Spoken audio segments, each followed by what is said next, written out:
as well as the percentage of waste within settlements, and the percentage of space for public exchange and social interaction. So in work in the higher Zagros at the mound of Jani, a major section through the mound highlighted that there's certainly evidence for increasing habitat impact quite rapidly with the onset of the Neolithic. You can see in this section a change from phase 1, when there's a light footprint of hunter-gatherers with just sparse traces of burnt bone and burnt aggregates and wood, through to, by 8000 BC, a much heavier impact with massive accumulations of refuse, and then well-planned architecture in phase 4 with fired lime floors and mud brick walls. Next. There's also evidence of enclosure of habitats and animals, as shown here in these animal pens found within settlements, and an alteration of the internal habitat, as well as demographic and epidemiological transition with much greater proximity of humans in dense settlements and proximity to animals. Thank you. So Best Ansur in the Sulaymaniyah region was sustained for more than 600 years, from 7,600 to 7,000 BC, and is comparatively large when compared to other sites at 4 hectares.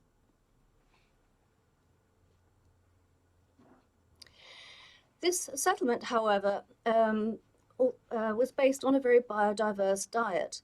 There's very few evidence of cereals, but where we've mapped spatial patterning of these, as Charlotte Diffie has shown, there's more grains within the interior of houses, as well as chaff and processing outside of houses.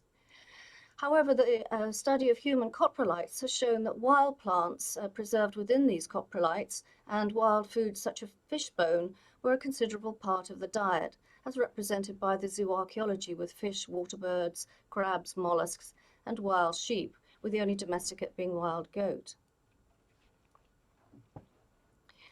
There's also evidence of renewable energy sources, and this is important because one of the greatest limitations to permanent settlement is the availability of fuel. And in these early Neolithic settlements, like many in the Zagros, the fire installations were very well constructed and thermally efficient, and at Best Ansur many of them had flues. And this enabled very efficient burning and clean burning of sources such as reeds and grasses with some traces of animal dung, enabling sustainable settlement. There's also evidence of settlement planning and well-built housing from a range of traditions across the site. Many of the buildings are on the same orientation, suggesting community-wide collaboration and settlement planning. And there's a diversity of traditions represented.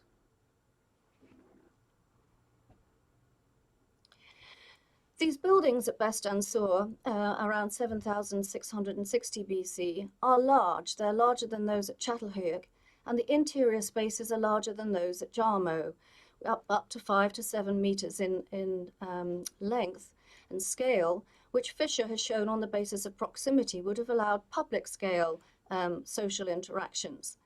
And these series of overlapping buildings, building 8 and then 5, have between them about 81 burials, and clearly were a focus of potentially communal activities. And the parallels for some of these buildings are like those at Terkarlulla. Thank you. There is, however, evidence for emergent inequality in the study of the succession of these buildings. The earliest ones shown on the left are more like Terkarlulla in plan and seem to be similar in size.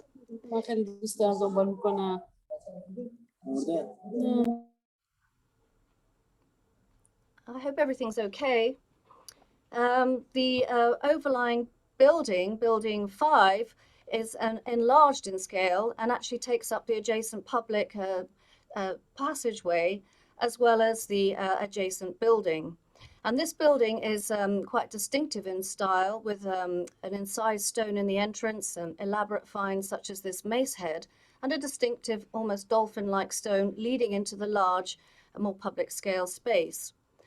And this building is larger than others on the site. The adjacent building, building 9, is 2.5 times smaller than building 5. So there seems to be emergent inequality in the size of buildings, but whether this is a difference between communal or private residences, and whether those terms are at all relevant is something we're still investigating.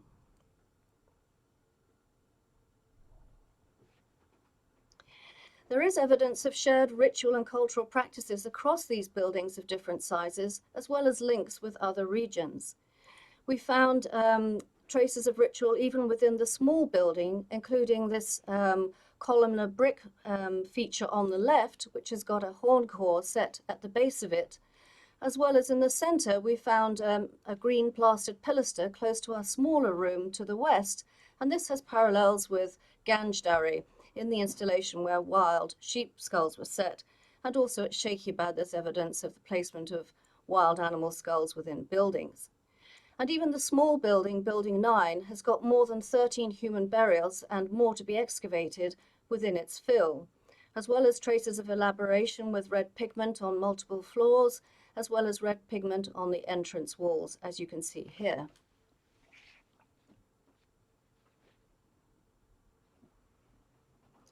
So my last slide before handing over to Amy is of the nature of this distinctive large building at Building 5. And here, in looking at the micromorphology of the habitat within this building and the traces of social activities, in the center, lower, you can see that the open area has got more evidence of thin accumulations of refuse. These are only about 2 centimeters thick, but they include evidence of chert fragments from production, and this is where the cereal processing remains were also found, and there's burnt aggregates. The entrance to this building is wide, suggesting that it would have allowed perhaps more public scale access. And the this more external facing entrance room was plastered with heavy duty thick plaster floors and thereby resilient to traffic. One of the few traces of occupation are in the western side of this building and include microfragments of fauna as well as burnt fish. But otherwise, in the main interior room, this was kept incredibly clean, as you can see in the thin plaster floors numbered 1 to 4 in the top right. And these floors have got impressions of mat, and indeed we found pigmented woven floor mats, traces of phytoliths and pigments on these floors, with virtually no dust between them, suggesting this is a very well-maintained space with some pigments. And the oven, which you can see in the square on the right-hand side, included reeds and grass phytoliths, speculatively some of which may have come from mattings and wrappings within the room. In this was found traces of human finger bones, as well as the wing bone of a crane, and very sparse animal bone or burnt microfauna. So in the remainder of this presentation, Amy will explore more the remains of the artifacts and human burials within this building. Thank you, Amy. Thanks, Wendy. So yes, turning now to look a little more closely at the burials and the associated burial context within buildings 5 and 8. And this work's really due to the work of our osteoarchaeologist, Dr. Sam Walsh, who I've been collaborating with on looking at the association between bodies and the material interred with them. We know that within building 5, we have so far excavated a minimum number of 78 individuals, with further burials still in situ yet to be excavated in our forthcoming seasons.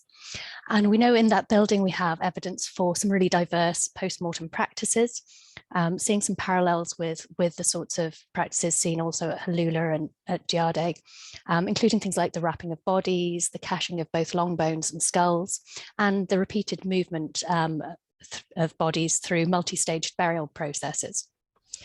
We also find some traces of staining on the bone, and you can see in the top center of the slide there, some black and red pigments stained onto bone, possibly transferred from wrappings used during burial practices.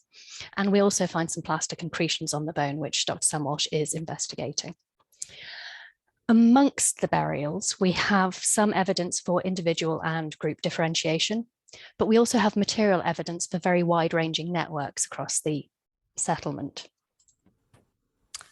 So interred with the human remains, we find large quantities of beads, around about 1,000 so far within that single large room within building 5. These come from both the majority come from very local sources, but we also find significant elements from distant sources.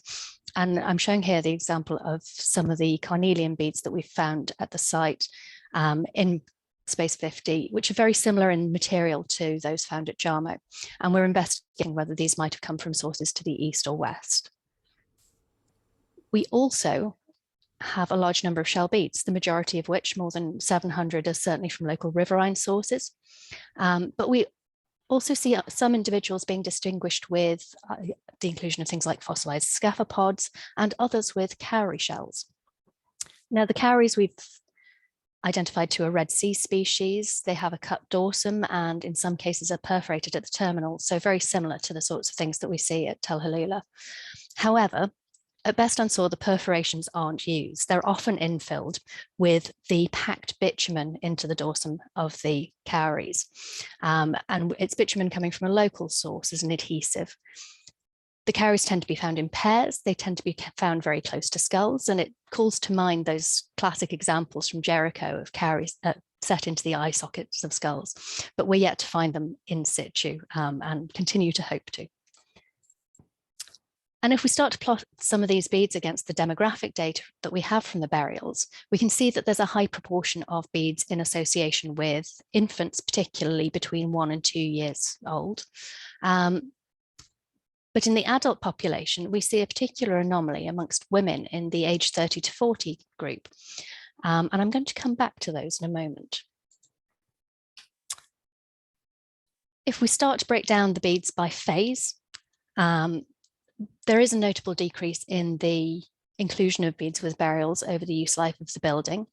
We're currently exploring that further within the underlying building, Building 8. In our most recent season, we found a high number of shell beads with one particular individual. They don't appear to be strung, but they may well have been sewn to a fabric wrapped around the body, and you can see that in the bottom right-hand corner there. And we know that there are still more to recover from that individual and presumably from other individuals within that phase. And when we start to look for some key patterns across the space, we see that there are high numbers of beads per capita, particularly within the central grid square. There seems to be a real focus of material with burials in the very center of the room. And if we cross-reference that with some of the pathological data, there's very low evidence for indicators of dietary or environmental stress amongst the individuals within that square who are occurring with this high number of beads. So Dr. Sam Walsh and I have been starting to bring together some of the demographic, pathology, spatial and material evidence together to start spotting some of those emerging patterns of complexity and of social differentiation. And I show this really just to particularly highlight group 2 on the left of your screens. This is the group of women aged between 30 and 40 with fewer indicators of poor health and significantly higher numbers of beads who are interred right at the center of the space. So there's something very interesting, there's an interesting phenomenon happening here that we're exploring. Also flagged in the center of the chart there, I've just plotted on a couple of the examples from our preliminary DNA analysis. This is an example of both a child and a juvenile within the same context, within a particular cache of skulls. They've been analysed, no genetic relationship's been established between the two of them. So we know that there are indications that unrelated individuals are being buried together within this building. The initial DNA analysis has been conducted by Ron Pinhasi and colleagues and will hopefully be published very soon. But broadly speaking, it indicates that the material influences that we're finding from both East and West at best unsure are reflected within the genetic diversity that we're seeing. And we know that the site sits close to key passes into the highlands and river routes, where crucial trade routes are very well documented from later historical periods, which raises questions about whether best unsure is sitting at this Neolithic axial point of human mobility. So the DNA evidence is under further investigation by the Willeslav group at the University of Copenhagen, looking into the community relationships within this building and across the site, and we look forward to integrating that in the future. And I'll hand back to Wendy to conclude.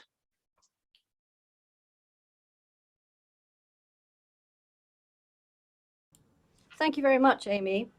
So we just wanted to conclude by highlighting that we've also got current community partnerships, and we're able to co-create the Slemani Museum Prehistory Gallery with its director Hashim Hama Abdullah and museum staff. And this new prehistory gallery was also based on themes of sustainability around climate and environment change, innovation and development, food security, creating communities, and everyday life and health, as well as networks. Next, please. So we hope that in this brief presentation, we've explored some of the ways in which these early settled communities were socially, economically, and environmentally sustainable, being at this landscape anchored by a major spring, but also having a very biodiverse, locally adapted diet, which would have extended the seasonality of food security, as well as how, with regard to social sustainability, there was communal scale cooperation and planning and in waste management. There were open spaces and large interior spaces for social and cultural interactions and decision making, but also perhaps emerging evidence of inequality and increasing enclosure of key facilities like ovens, as well as enclosing animals and creating new habitats. So as Amy's shown, there were a wide range of local as well as regional networks for exchange of knowledge, materials, and social relations. So, and good quality housing. So we'd like to conclude by thanking all of those who've collaborated and contributed to the project, and particularly the Iranian Center for Archaeological Research, the Suleymaniye Director of Antiquities, and its director Kamal Rashid Rahim, Yaqub Mohammedifar, a co-director in Iran, as well as Kamal Raouf Aziz, who's been working with us very much on the excavations, and to all those who've supported it and collaborated with us. Thank you very much.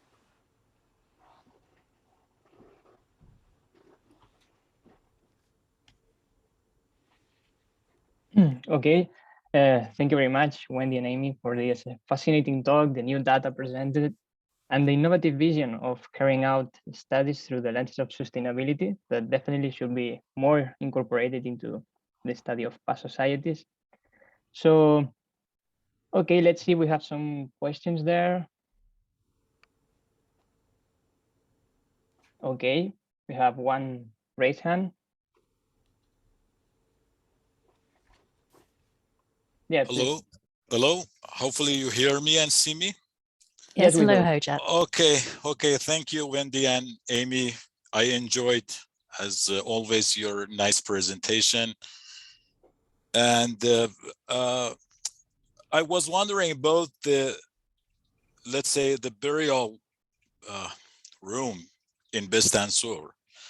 So up to now, you have discovered something around 80 human burials from that large room. But I was wondering about any possible evidence indicating daily activities. When you showed analysis of different micromorphological, they had their own, each one they had different histories. So, and you mentioned some evidence showing chipped stone on the floors. So do you think that a specific area was used for a long time for just a specific behavior for burying the dead, or at the same time was used for another activity like daily activity, domestic work, and so on? Thank you. Thank you very much, Hojat. And this is, if you like, the million-dollar question, really, because the building was kept so clean. And indeed, these chipstone fragments there from just outside the front of the building in the open area. On the latest floor, there's some traces of burning inside, just as like some ash from perhaps localized burning within the main burial room, if you like, that big public room. But because the building is so clean, and we are currently excavating additional buildings with which to compare it, I think it remains, in fact, the whole site is very clean. External areas are covered with thick layers of packing, and there's only 2 to 4 centimeters at most, mostly 2 centimeters or less of accumulated materials. And we haven't yet found middens. This material seems to be discarded off-site largely. So I would say it remains open. Do you agree, Amy? Absolutely, absolutely, and yeah, I think yeah, there's a suspiciously low density of material in that room particularly, but it's very hard to say anything definitive without having comparative spaces in other buildings, which is something we're working on very much currently. But I think, yeah, particularly in the entrance space, there is a higher density of artifacts generally. Broadly speaking, and there does there is, you know, statistically it feels as though there's a tangible kind of increase in activity within that we don't see within the burial space. They do seem to be very differently used spaces, but we don't know if that pertains to domestic activity at all. Just very quickly to add, the plaster floors within that space are about half a millimeter to a millimeter thick. There's between 7 to 11 of them, and the total thickness is about a centimeter and a half. But in some areas we can see burial cuts are within that, some are below it, some traces of human bone are on the floors. So by that I mean that it is a maintained space over time. Thank you.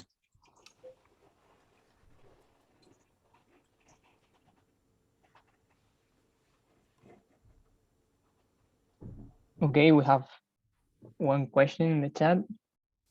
In this case, is Yanir, who says, interesting finds. Do you know if one of the DNA groups matches with one of the groups found at the Peking cave, half of the 5th millennium Cal BC, located Upper Galilee, Israel, and identified as Neolithic population of the Zagros?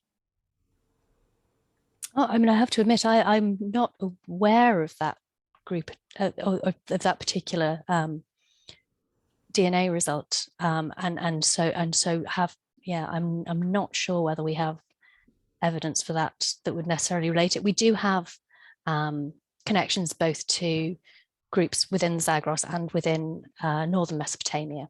So we have, you know, we have strong DNA links to both those populations, and yeah. So yeah, I mean, it may well, the Zagros connection may well be there. I would imagine there's a decent chance that it might group together, but we've not looked at the data for that as far as I'm aware. It's still very early days in the DNA studies. Okay, thank you very much. So I think that's all. Thank you very much, Wendy. Thank you very much, Amy. Thank you. Thank you. So, okay, now we are supposed to take a break, but due to the delay, instead of 20 minutes, we can stop just for 10 minutes. And then we will move forward to the last session of today, where Ana Gomez will be the moderator. So see you in about 10 minutes to 7, okay?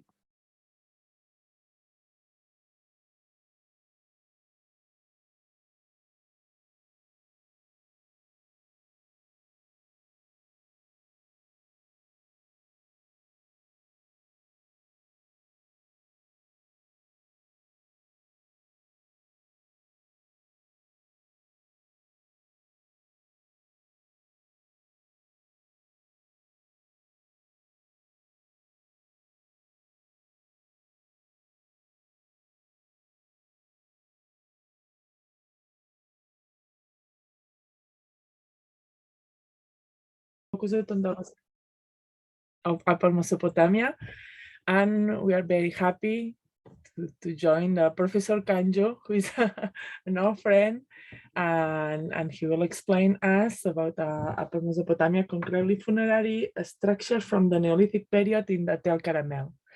Dear Professor, it's a pleasure that you can join us in this conference. Sincerely yours. You can share. Thank you very much. I am also very happy to be with you.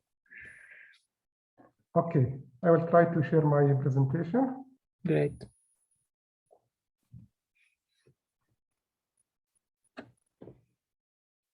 Perfect. Yeah, now it's okay. Mm-hmm. Move. Yeah. Okay, thank you very much. I will start with my presentation about Terkarlulla. First, I want to show you the location of Terkarlulla. As you see Terkarlulla here in between the city of Aleppo and the Turkish border. We said that Terkarlulla is very important location, a strategical location, because it's a crossroad between the South Levant and North Levant in the prehistory time and also in now. Now all the road from Syria to Turkey pass from Aleppo and pass from near Terkarlulla. As we see here, the one modern way, also railway pass from Terkarlulla. And it's Terkarlulla not so far from Euphrates area, just around 90 kilometers, the distance between Terkarlulla and Euphrates. Here we can see Terkarlulla, the location of Terkarlulla between the other PPNA site. We see the concentration of the site in the south of Levant and in Euphrates, but in the area of Terkarlulla seems to be alone in this area, which is in the Quake River. Here is the Terkarlulla. We see it is in the right bank from Quake River, a small river, but it is very rich area. The distance between the site, Neolithic site, and the river is only 150 meters. We see also here the modern village, which looks like to the Neolithic village. We start the excavation in the south of the tell. The start from in this area, the concentration of the excavation in the south of the tell. The mission working in the tell is Syrian-Polish joint mission between Dpmb Syria and the University of Warsaw. We worked at 10 seasons in the site. All the photo in this presentation belong to the Syrian-Polish mission in Terkarlulla. As I said, we work in the south of the tell. Usually we work in April, this area of our excavation of area of the excavation. And this is the last season, 2011 was our last season. And this is the image by Google Earth. The area of Neolithic area in Terkarlulla is circa 4 hectares. As I said, we start the excavation from the south, from the near of the historical tell to more than the south in the area. In the first area, it is the oldest area, and the south is more recently.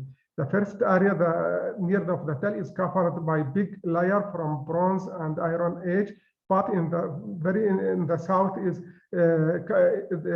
nearly the Neolithic layer is nearly the surface. This is the most important thing from Terkarlulla is the chronology of Terkarlulla. We see we have 5 horizons. The horizon 0 is belong to Paleolithic. Horizon 1 is Proto-Neolithic. Horizon 2 early PPNA. Horizon 3 middle PPNA, and finally the horizon 4 is the late PPNA. There are a gap between horizon 0 and horizon 1. But there are continuity between horizon 1 to horizon 4. That means from Proto-Neolithic to late PPNA. And this is public already. This information published already in Radiocarbon magazine. Here, this is the period which covered by Terkarlulla, and this is the importance of Terkarlulla. The time which covered by Terkarlulla is before 10,000 BC. And until after 9,000 BC. This is the period which is very important, as you know, which is the period which gives the Neolithic revolution or the agriculture and domestication aspect in Near East. Then this is the period before domestication and before the agriculture started is the period of Terkarlulla. This is the oldest horizon in Terkarlulla, which is belong to Epipaleolithic. We see is only we found post hole and fire place, and we found very few material like this bead, and this is the structure after the excavation. This one this is two structure. We see very clearly the post hole and the fire places. And reconstruction of this structure is like this photo as we see here. We have also only 21 flint objects, but as you see, we are in the Epipaleolithic. This period is parallel or the same time of Natufian culture, but there are no similarity with Natufian culture. And we found actually a Natufian culture in the Daria cave, which is not so far from Terkarlulla. Only 30 kilometer distance between Terkarlulla and Daria. In Daria, there are a big evidence from Natufian culture. As we see this one of the structure, we have several, not only architecture structure, but also there are many other objects. The second horizon, is horizon one, is the Proto-Neolithic. Also, this Proto-Neolithic characterized by flint production, mainly blade technique. We have Khayamian and caramel point, but there are a few microlithic, which is very famous in Natufian, as you know. The architecture, we see some two examples from the architecture from Proto-Neolithic.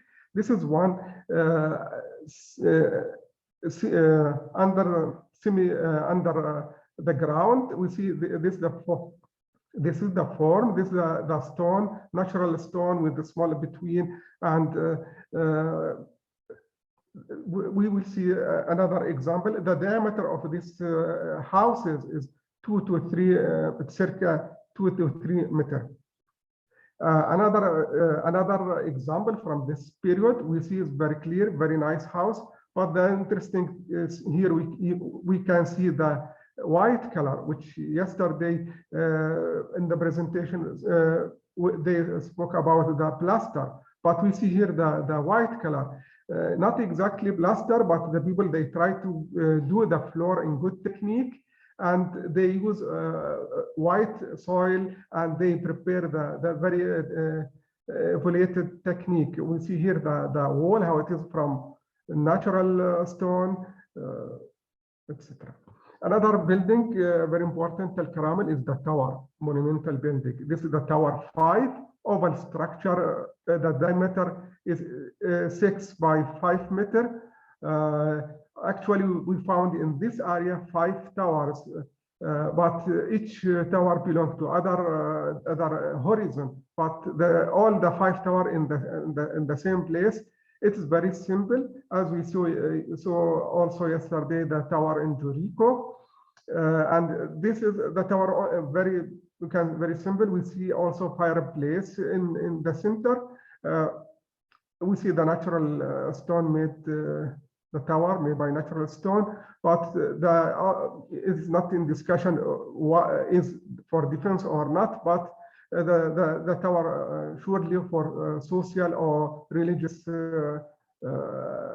aspect. Now I will speak about the mortuary practice in Terkarlulla. We found in Terkarlulla primary and secondary grave, individual and multiple graves. There are three types of graves in relation of the skeleton. We have complete skeleton, post-cranium grave, and the skull grave. All the skeleton was in a flexed position. Also, there are all the skeleton were adult, and this is not normal in all the period, not just in Neolithic time. That means the children and sub-adult, they have another area. And also we see here all the grave which we found is belong to horizon 3 and horizon 4 from Terkarlulla. We didn't find from horizon 0 or horizon 1 or horizon 2 any grave, no grave. That means there are different also in different area they have the grave which we don't found. Anyhow, in total we have 34 individual we found in Terkarlulla until now. This is the area where actually all the grave came from the south area of the excavation. This is an example of complete primary grave. This is some example, but mainly this primary grave not related to any structure or building. Mortuary structure, Terkarlulla. This is not mortuary structure, but this is the tower which I spoke before. This is one of the recently tower we found in Terkarlulla. We found 4 skulls associated with this tower. 4 skulls in one grave. The most important structure which is related to the grave is the shrine or communal house, which belonged to middle Dpmb. This is the house we said maybe is common house or shrine. We are not so very sure the connection exactly for this house, but as you see, this is special house is divided in 3 parts.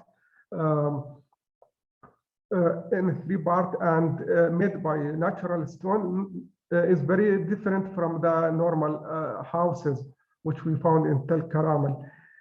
In this house we found 20. We found also in this house a female figurine and something like a stela as we see here. In this structure on this communal house, we found 27 human grave, and we found also animal grave. The grave belonged to horizon 3 and horizon 4. Horizon 3, the period which belonged to this structure or this house, and horizon 4, which is the period after. But the people they put the grave inside the house after after they leaving the house, after they finish after they leaving is better to say. Yeah. This is also a removal skull. This is post-cranium grave only. Also, we have several. And this is another structure which is not clear because it's destroyed by a later period, but seems to be like oval or round structure. We see here 4 graves in this structure. We see here only one grave for skull with the first mandibula, and we see here one mandibula, one skull with 2 mandibula, which is not an anatomic relation. And this is also post cranium skeleton. And here also one skeleton with two skull, which is not in anatomic relation. As I said before, this is where came all the grave from this trench. The shrine or communal house and the next structure came together from the same area. That means all the grave is belong to this area, and another grave which is not associated to these 2 structures came also from this area. We didn't find in another area from our excavation. Now the question, how or when did they remove the skull? Of course, after the death, the question, not before. After the interment, they removed the skull. After the interment, that means we found the cranium without the first vertebra and without any cut mark, as in Tel Aswad. But sometimes the skull removed after the before the interment. Sorry. And that in this case, we found a cut mark in the vertebra or in the skull, and we found also with the first vertebra, as we see in Terkarlulla. And this we already published this work in the International Journal of Osteology. That means here, just to explain that what I said before, this is secondary grave, of course, between these two structures, which I mentioned before. And here I found this is the second vertebra. We see the cut mark very clear in normal camera, but I study in Japan with high technology scanning electron microscope in University of Tokyo, and we see there are 3 areas of cut mark. That is very many cut mark in each area. We see here how many cut mark. Of course, that they did by flint blade, which was common in that period. But it was the idea is to remove the head of the skull from the skeleton, from the body, to separate it. Another case we found also cut mark in the mandibula, also in 2 areas. As I mentioned before, we found skull grave associated to a tower. But here the cut mark we found in the mandibula. We see it's very clear after we studied by microscope. And maybe these 2 cases are similar to what they found in Jirf al-Ahmar. It's very famous skeleton in this position. And why did they separate the skull? It's very common. There are many lectures. In the lecture, they spoke about the religious motif, call to ancestor, living with ancestor, the spiritual and material connection between the living and the dead. Just the last season in Terkarlulla, I want to show you, because I think not published yet. This is 2011, the last season Terkarlulla, just before or when the war in Syria started. We found here communal house. It's very clear. This is a big house with post hole, many associated with animal, and as you see, it's 2 big house, and maybe you can see, you can say it's very similar to communal house in Jirf al-Ahmar, as you see, but actually this is not very similar, but this is what we see here. This is what we see here in the circle is another house, communal house, but in the same place, in the same area. Also, we found several figurine. We don't know exactly it's a human or animal. As you see, they made it from sun-dried mud. As you see, we have this is a 3 figurine or 4 figurine, 4 object. This is just here general view of Terkarlulla. Is not what we see here in one trench. There are several or many houses, normal houses. In one trench, we see several houses, normal houses, and here we can see the difference between the shrine, for example, which is the same period. That the shrine house is made totally from stone, but here we can see from another technique to make. And here we can see the continuity of Terkarlulla. As I said, there are more than 1,000-year continuity in Terkarlulla, in the same place, in the same area. And here we see circa 7 houses in the same place, one after one, in the same place. This is one of the most important aspects in Terkarlulla, the continuity. Also, Terkarlulla is very famous by the decoration of object, the art, what we found many more than the other side. Circa 25 of all the stone objects from Terkarlulla was decorated. And decoration is geometric, animal, but also that is no human, as in Euphrates area. To conclusion, we can say now in Terkarlulla there are a local identity, local culture and identity. Terkarlulla is fill an extensive gap in our knowledge of the distribution of Neolithic from Levant to Anatolia, or from Anatolia to Levant, and another region, as you saw before in the map. Terkarlulla is just in north in the Levant, and it is a crossroad between the north and the south, and Euphrates also. And that's true. There are many aspects we found in Terkarlulla which is similar to North Neolithic in North area in Anatolia, or in the south, or in Euphrates. Also, Terkarlulla is very important because it's just before the Neolithic, before the beginning of domestication and agriculture, and that gives very good, clear to understand this evolution in the architecture and many aspects of history of humanity. Also about the separated the skull, I can estimate the separated the skull in that period can be by flint, not as in Dpmb, which they separated the skull by after the death without use any flint material. And thank you very much.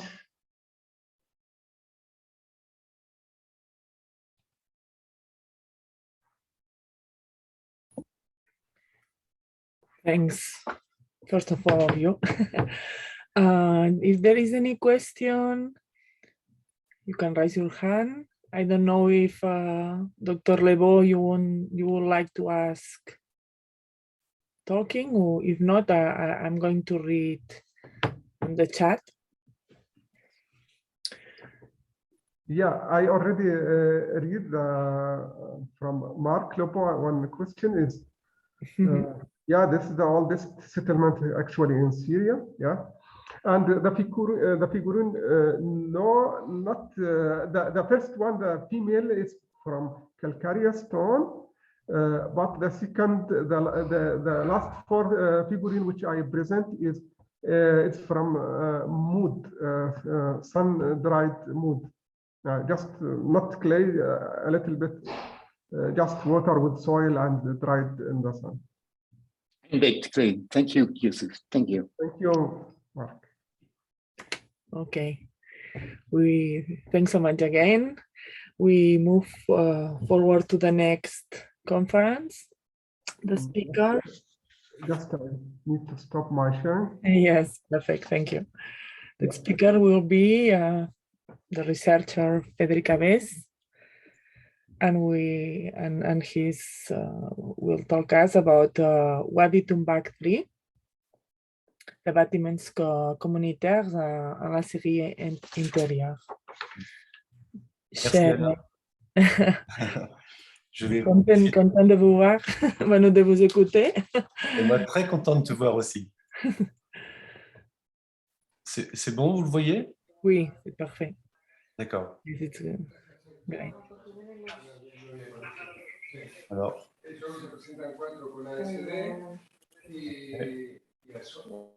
Donc voilà. Bon. OK. Alors, déjà, bonjour à toutes et à tous. Ouais. Et un grand merci à Anna et à Miguel et aux différents organisateurs de nous donner cette opportunité de présenter nos travaux. Alors, c'est en visio, bien sûr, mais c'est toujours un plaisir quand même. Je vais vous présenter un aspect particulier des constructions communautaires ou collectives de Syrie intérieure.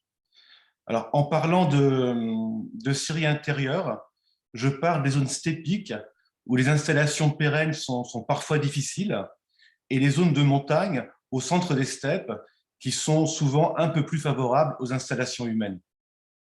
Et je vais surtout insister sur un aspect qui concentre actuellement mes travaux, à savoir la fonction de ces constructions et surtout leur évolution dans le temps. Alors, je préviens tout de suite que je ne tente pas à faire des généralités et je ne tiens pas forcément à étendre mon raisonnement sur le reste du Levant, loin de là. Et ce que je vais décrire actuellement, c'est uniquement ce qu'on peut observer dans la steppe en Syrie centrale. Et au final, je poserai la question sur ce que cette évolution nous apprend des préoccupations des populations PPNA, des zones arides et leur perpétuation possible dans le PPNB. Alors, je partirai d'un exemple tiré de la région du Balras, le site de Wadi Tumbak 3. Alors, Wadi Tumbak 3 est un site présentant une importante stratigraphie PPNA qui recouvre aussi une occupation kiamienne. Mais je ne parlerai devant vous aujourd'hui que de l'occupation PPNA. Et avant de parler du site de Wadi Tombak, il est nécessaire, je pense, de présenter vraiment très brièvement son contexte géographique et historique. On est loin, on est vraiment loin de la vallée de l'Euphrate ou des zones plus tempérées de Syrie. On est au centre de la steppe, dans une zone de basse montagne favorable à des installations humaines pérennes. Il y a de l'eau et d'après les archéobotanistes et les archéozoologues, des forêts. Alors, leur étendue et leur densité n'est absolument pas connue, mais on a présence d'arbres et c'est important dans ces zones. La steppe limitrophe, qui entoure ces montagnes, est aussi largement occupée d'installations humaines. Alors, il est difficile, voire impossible parfois de reconstituer comment étaient concrètement ces occupations, mais les restes lithiques, les industries lithiques qu'on retrouve sont suffisamment présentes partout pour en attester. Et ce sont des restes lithiques, mais également des concentrations de pierres, de calcaire, de différents blocs, alors qui là aussi qui sont difficiles à interpréter, mais qui indiquent des constructions possibles, des maisons ou des huttes. Alors, des occupations saisonnières, des campements sont hautement probables.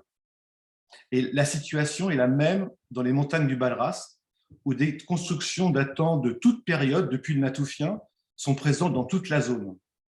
Il faut garder en tête que si on a aujourd'hui un visage de ces régions complètement désertiques, ce sont des zones qui ont été extrêmement fréquentées. À titre d'indication, la montagne du Balras est parsemée de petites vallées et nos prospections ont montré qu'il y a toujours, mais absolument toujours, au moins un site kiamien par vallée.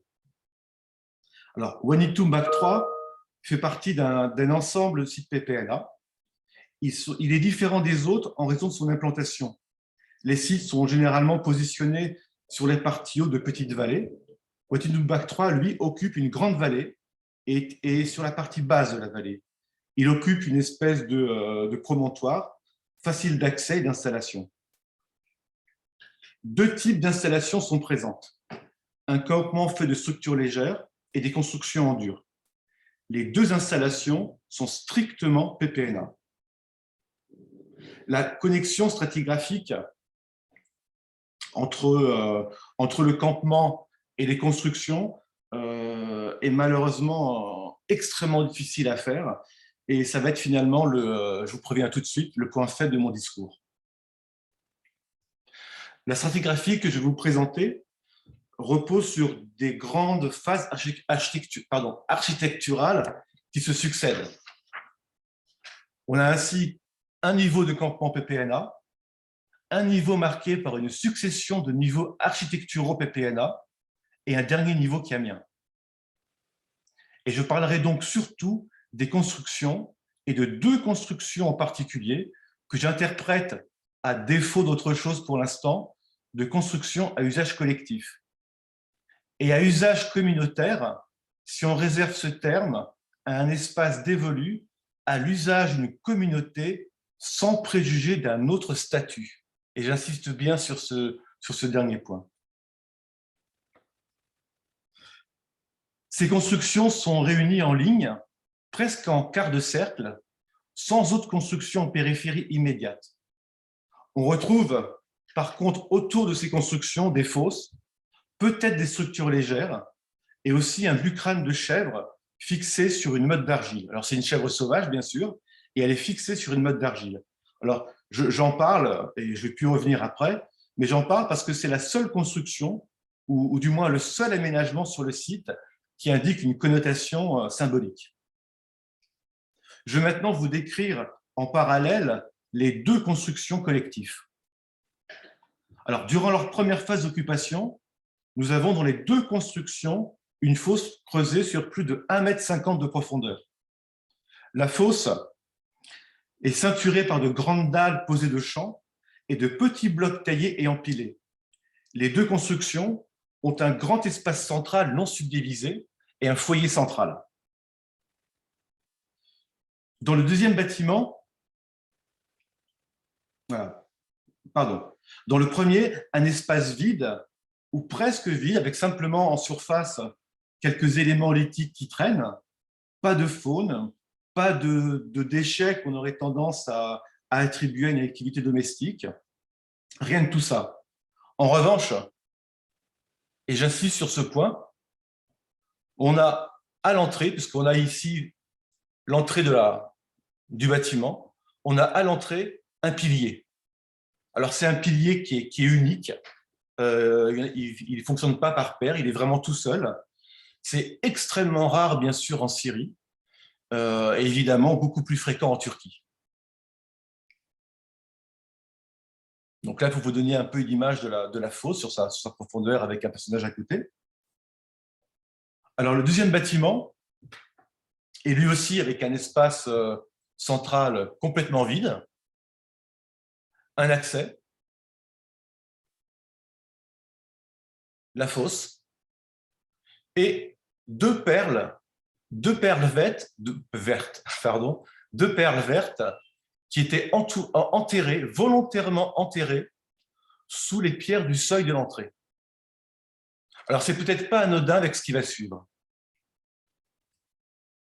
Alors, ce bâtiment, j'y reviens, parce qu'à la différence du premier, l'espace central était occupé par un très, très grand atelier de perles. On retrouve les perles sous toutes leurs formes. Ça va être de la matière brute, ça va être des préformes, ça va être des déchets, ça va être des perles finies, et ça va être tous les outils qui sont associés finalement à la fabrication des perles. Donc les zones de travail principales et les différents matériels associés. Donc en fait, on a dans ce bâtiment une activité qui ne relève pas forcément du domestique, mais un atelier.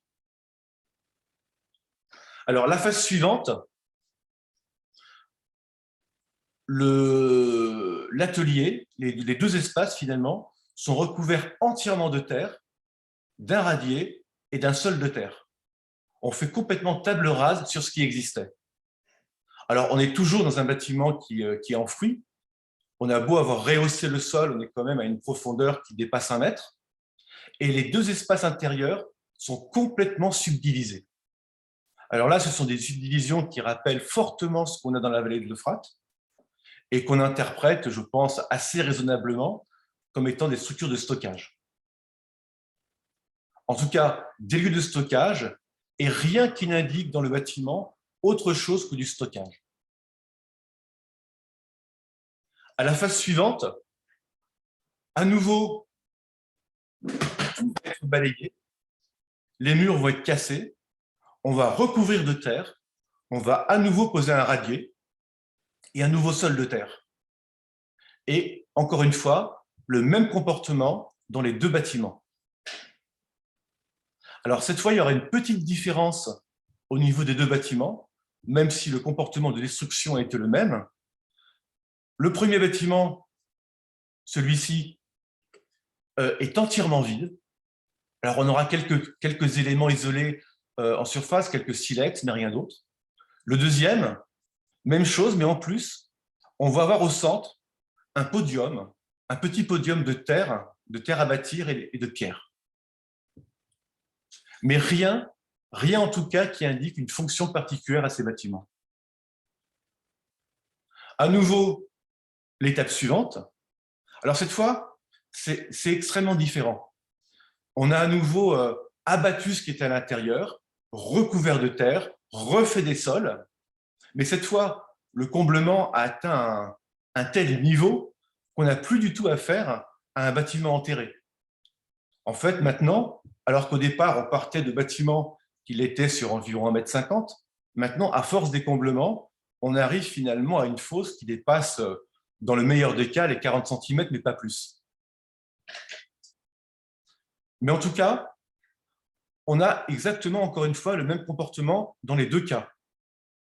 L'espace intérieur est vide, sauf ici un foyer central, mais surtout, on a un rétrécissement de l'espace intérieur.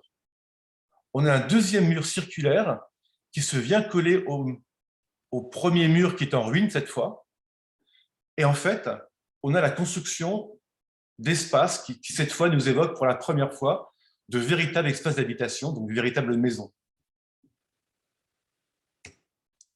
On a sur le site, d'ailleurs juste à côté de ces bâtiments qui étaient collectifs, une seule maison d'habitation. Et c'est une maison qui finalement ressemble énormément à celles qui sont construites dans les ruines des bâtiments collectifs. La dernière phase d'occupation de ces espaces, ça va être en fait la maison d'habitation a elle aussi disparu. On n'en retrouve que ses ruines. Mais par contre, l'espace intérieur, donc l'espace en ruine, est complètement colonisé par des activités qui sont dédiées à la mouture et au broyage.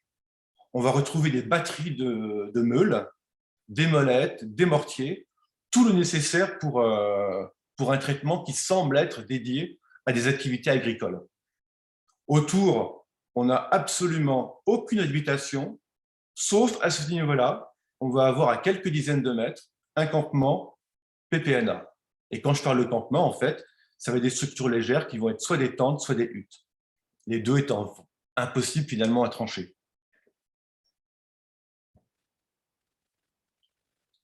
Alors pour que le tour de ces architectures soit complète, on a un troisième bâtiment qu'on interprète comme collectif. Alors je ne l'ai pas mis en parallèle avec les deux autres, pardon. Tout simplement parce qu'il était dans un état de préservation beaucoup trop abîmé et il était impossible finalement de suivre son évolution.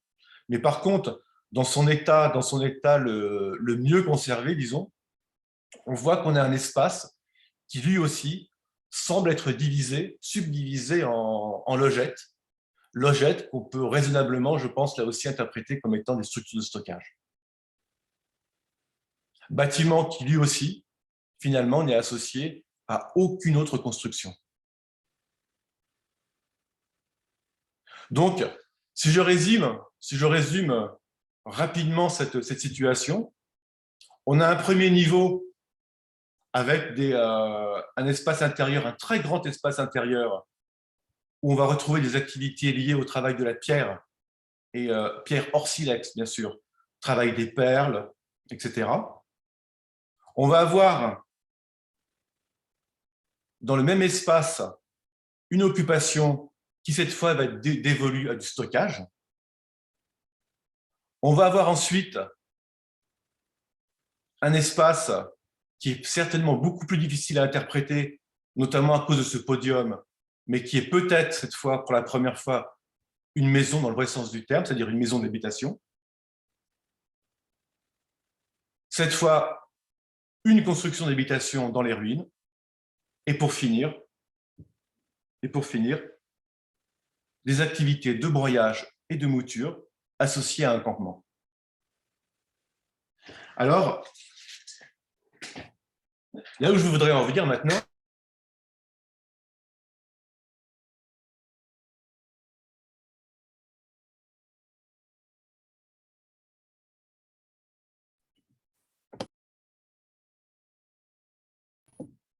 Frédéric, est-ce que tu m'entends? On ne t'écoute pas.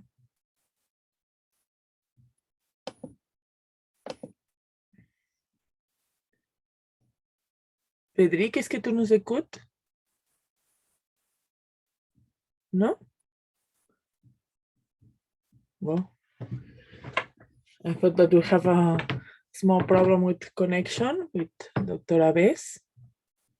I don't know, it's only me. Someone have the same? No, sí, es problema. Yeah, okay. I thought it was alone. We have a problem with maybe with the connection. We are trying to ask again. I think that he's not with us.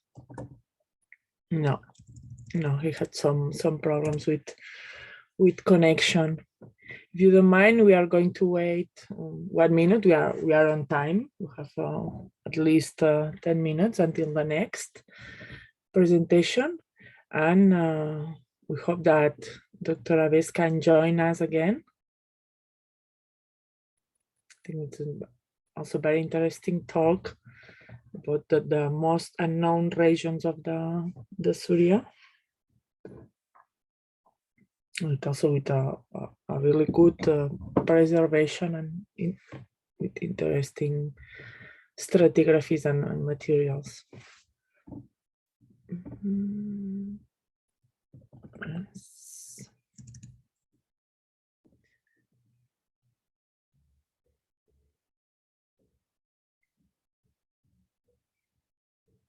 So we can not make any question because he's not here with us. Just a special situation. We're going to wait a couple of minutes, and if not, we are going to go forward to the next conference because we are in the middle of the session. In fact, there are still other 2 contributions, and then we can start with the closing session. And mainly, I think that it will be really interesting if we can share opinions and further research expectations.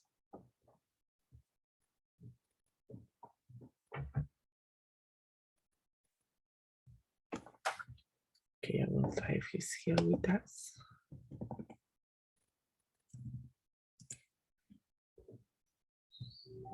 No, it's not here.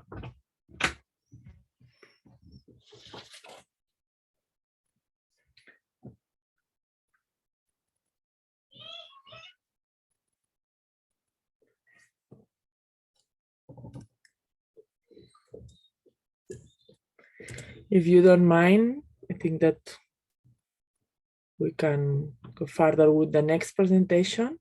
And when Dr. Aves can join us, we can finish, if you don't mind, this interesting contribution about Wadi Tumbak. Je viens, Yes. excusez-moi. Tu as parlé avec lui? Vous avez parlé, Michael? Ah, d'accord.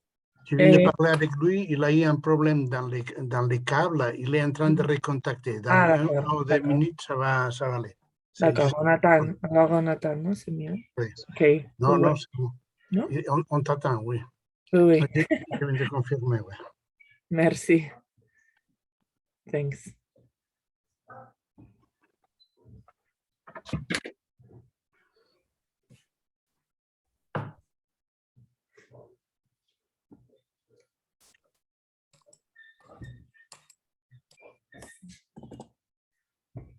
Okay, it's not here.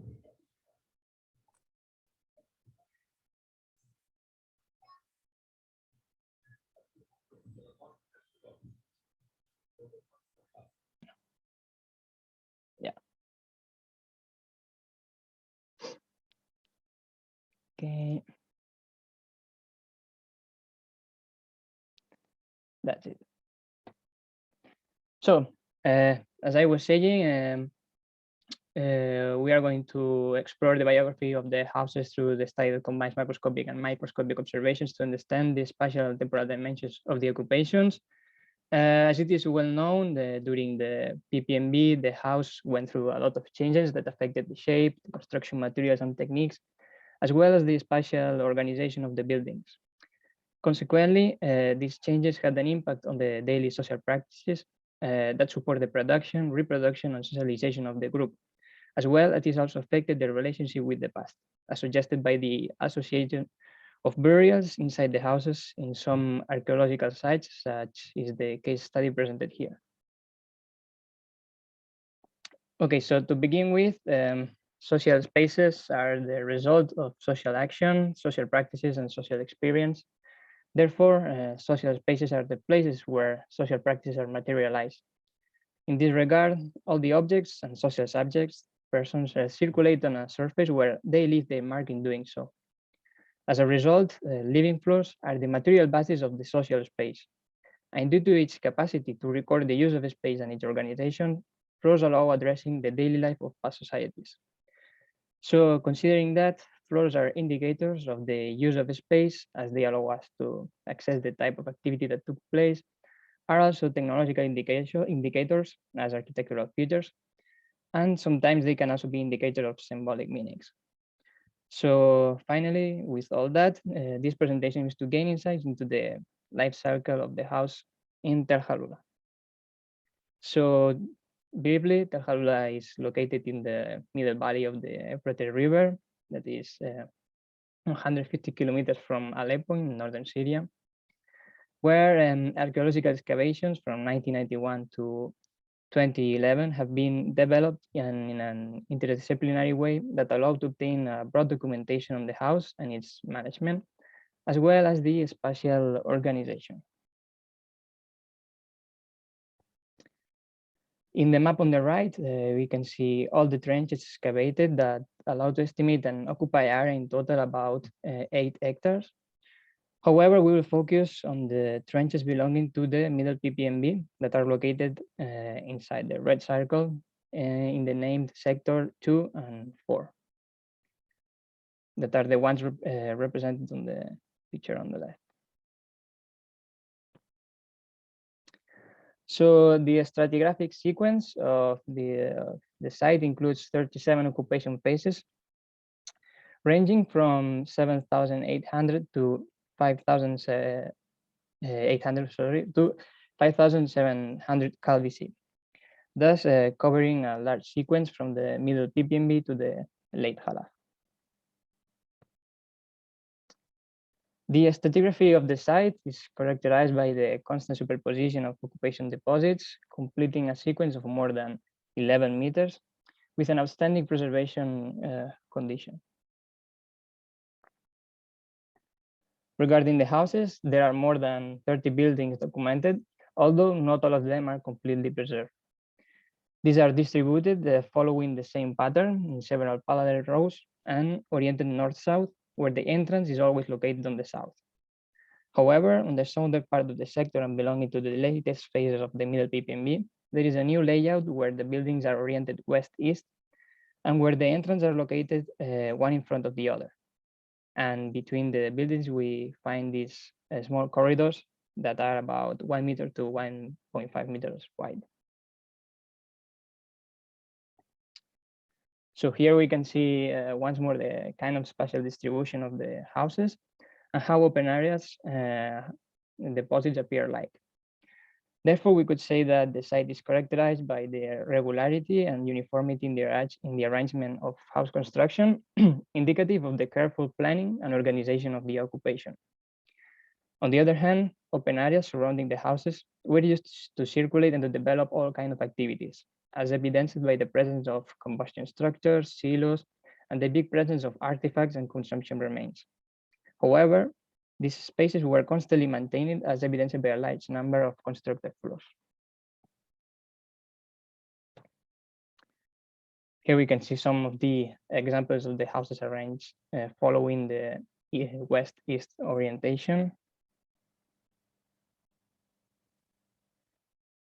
And about the construction materials employed in the site, we find earth, stone, lime, wood, and reeds.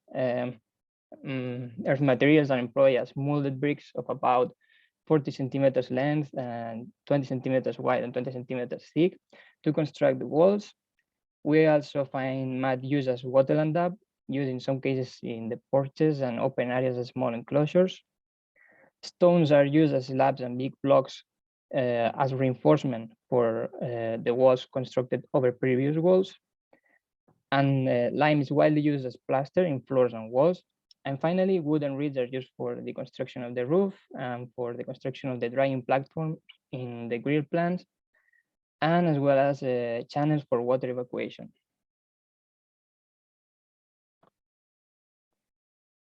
Here we can see more examples of these construction materials in details, and also the great state of preservation of the remains.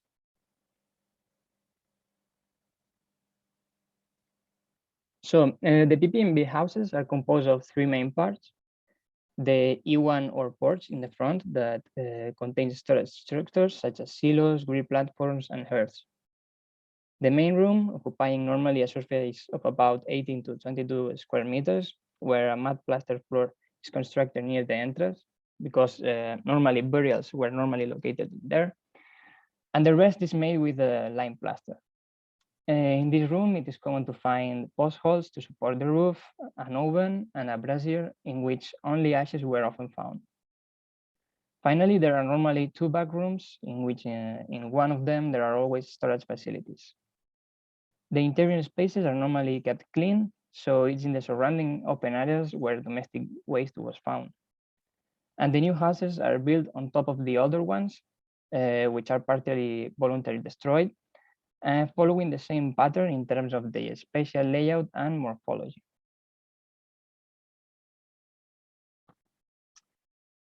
Here we can see in detail the domestic features found in the main room and the back rooms, where floors were mainly made with mud, though lime plaster also appeared to be used sometimes.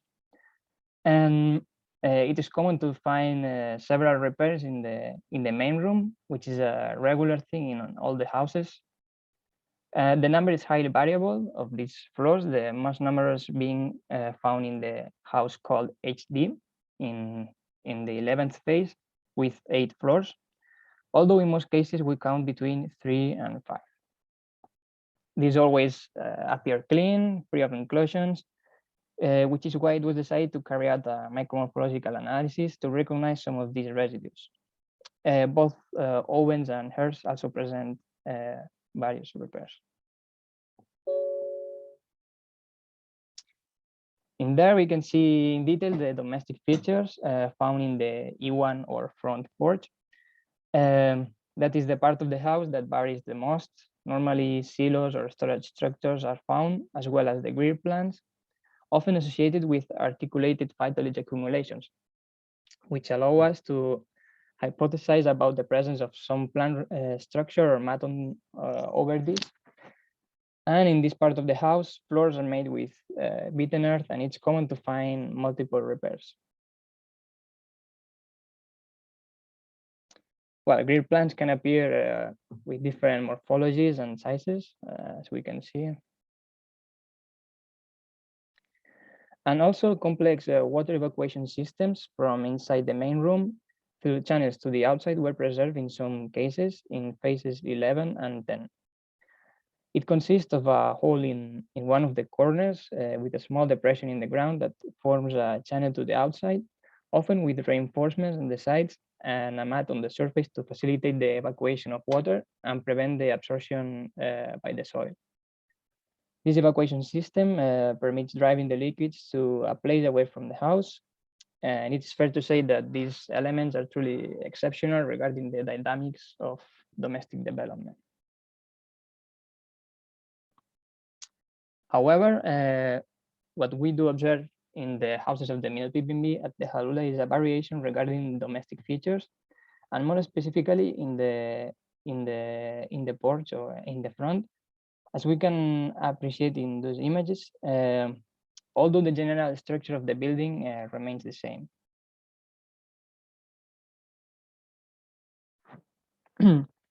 We can see there some of these variations regarding the porch, containing different grill plant structures that these are sometimes closed, the porch I mean, but as we can see, these also appear as open spaces and divided in different ways.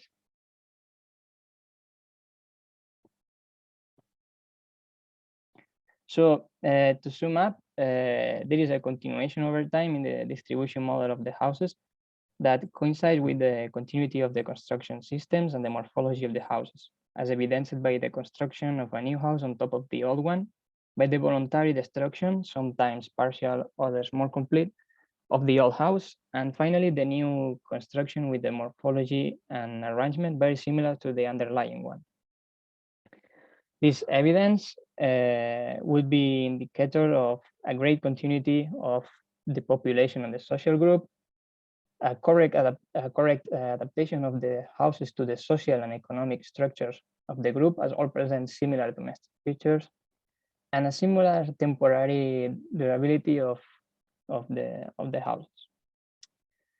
But we should point out that there is a great variation in terms of domestic devices and continuous conditioning of the space. There are an abundant number of repairs and reuses that affected the floors and the walls, and to a lesser extent, the structures, the domestic structures, and very exceptionally, the variation in the overall layout of the house.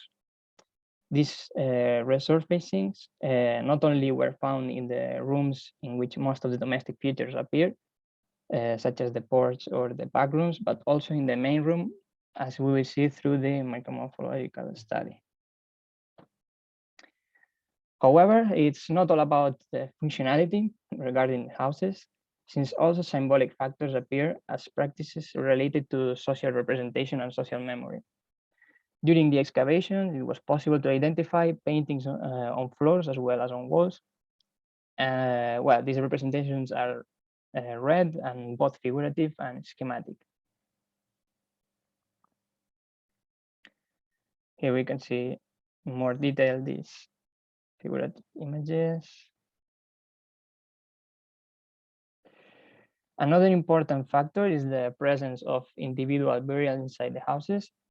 Those are always located in the main room and generally near the entrance. Here we can see some of the examples. It's important to point out that the people were buried when the house was still inhabited. And this is how the bodies were buried and a representation of how the process will be like.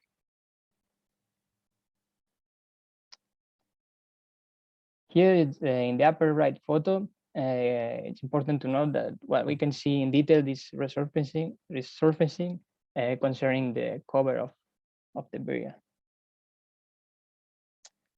So the case study we present in this talk is the house called 4D East. This house was completely excavated and presented 3 different occupation levels belonging to the same phase. This is an exceptional case due to the continuous and fast variation of the house. In addition, only one floor was identified, shared by phases 1 and 2, while the one belonging to the phase 3 could not be documented. This fact caused an exhaustive micromorphological sampling to reconstruct the microstratigraphic sequence and identify possible floors.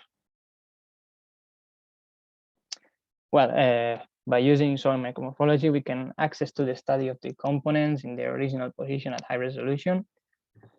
And in this regard, this method is applied in order to understand the technological procedures of constructed floors, gain insights into the life episodes of the house, and investigate about a possible relationship between maintenance practices and social phenomena. In total, 4 undisturbed blocks sediments were obtained from the interior occupation levels of this house. So, thanks to the micromorphological study, we were able to see that there were several and very different types of floors. We will come back to this. Among these, we distinguished what we call the formal floors, the informal floors, and the lime plaster floors. So formal floors are made with clean silty clay sediments and are mixed sometimes with lime or highly carbonated sediments, as well as chaff as temper. After mixing, these are kneaded, and as a result of the mechanical manipulation, they show the presence of rounded worked aggregates. Then they are implemented by the spreading and compaction of layers of 2 to 3 centimeters thick, and these are always preceded by a packing layer as a leveling floor. Secondly, there are the informal floors that are made both of clean fine sediments mixed with plant temper and are spread on the surface and slightly moistened before compaction. They are applied without mixing by adding successive layers of 5 millimeters to 1 centimeter in total. As a result, they show heterogeneous ground mass and a parallel horizontal fissure microstructure due to the compaction. Because these are always found above formal floors or lime plaster floors and entail a lower labor investment, they are considered as the repair or patching of floors. And finally, the lime plaster floors are made with lime mixed with plant temper and constitute surfaces from 2 millimeters to 1 centimeter thick. So regarding these photos, the most remarkable thing is the difference between two completely different types of procedures, one in which only formal floors appear, and the other with a succession of very thin lime plaster floors and informal floors. Therefore, it's mandatory to ask what reasons there may be for such a difference. So possible hypotheses refer to both functional and non-functional aspects. Among the functional purposes, renovation may appear due to wear. So maybe when it is unsustainable to make small repairs, only formal floors are constructed, and for some reason that we know, lime is not used. And regarding the non-functional purposes, we could say that burials, we could talk about the burials. So maybe every time someone is buried in the house, the floor is renewed, for example, as some kind of symbolic practice, or maybe something related to the paintings. As final remarks, it's noteworthy the persistence over time in the distribution model and the morphology of the houses, as well as the construction techniques.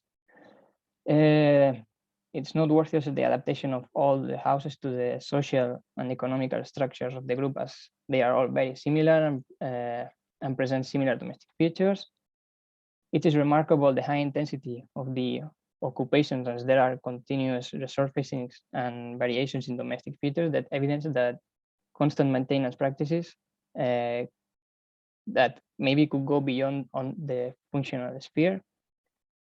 It is also remarkable the highly variable technological procedures regarding the construction of floors, something that we have seen not only in the case presented here of the house called for the East, but in general in our research project of the Terkarlulla site, in general for both inside the houses and the open areas.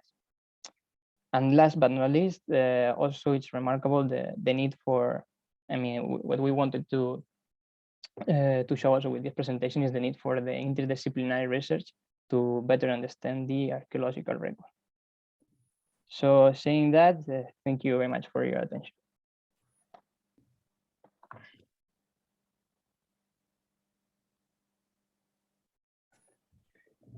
Thanks so much, Kim.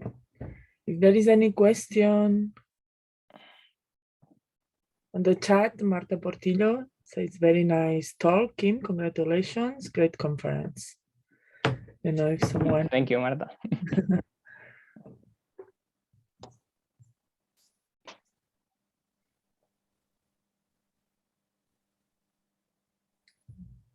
Okay, Emmanuel, excusez-moi. Está aplaudiendo. Ah, okay, sorry. Sorry. Dr. Quig? También está aplaudiendo. Okay, okay. I cannot see the difference between my first time. Okay, good talk. Okay, we are on time. Have still 5 minutes. Dr. Aves is not with us. Then, if you don't mind, we are going to continue with the last presentation. In fact, as you can see, this Upper Mesopotamia session have a chronological span, and then it means that we started with this PPN from Terkarlulla, and we are going until the late Halaf. In fact, this last presentation. So let me introduce. Okay. I'm going to do myself. Okay, so now to finish today's session, if Dr. Aves is not able to solve the problem, is the turn for Ana Gomez and Walter Grace and their contribution titled Diversity in the Shape and Function, Sagar Bazaar, a Household Approach. Okay, I'm going to share the screen if it works. Oh, I shared. Your screen is, sorry, it was okay. Did you see the presentation? Kim, did you see the presentation? Yeah, but not in the presentation mode.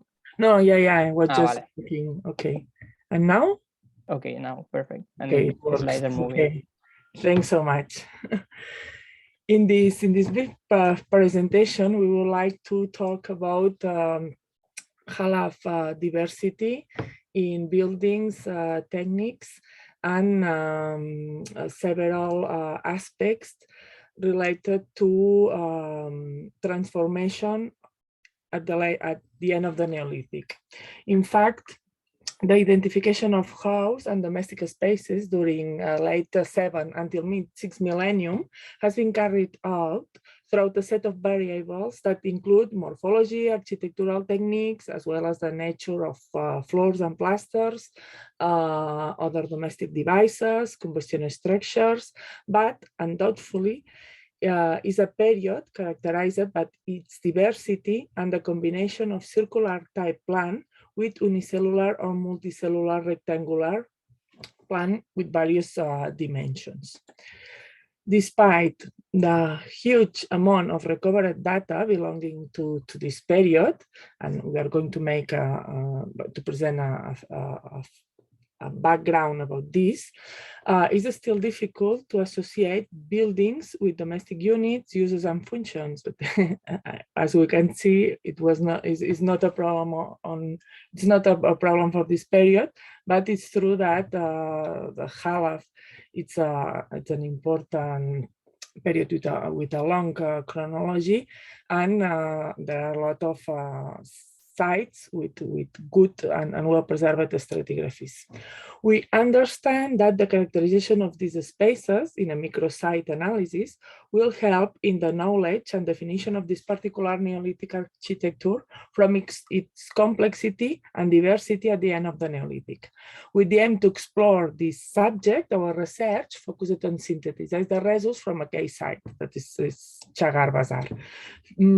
Previously, to enter to Chagar stratigraphy, we would like to show you some slides to understand how this farming society emerged from Mediterranean coast to the Tigris Valley, and with these communities share an apparent common technological and social tradition.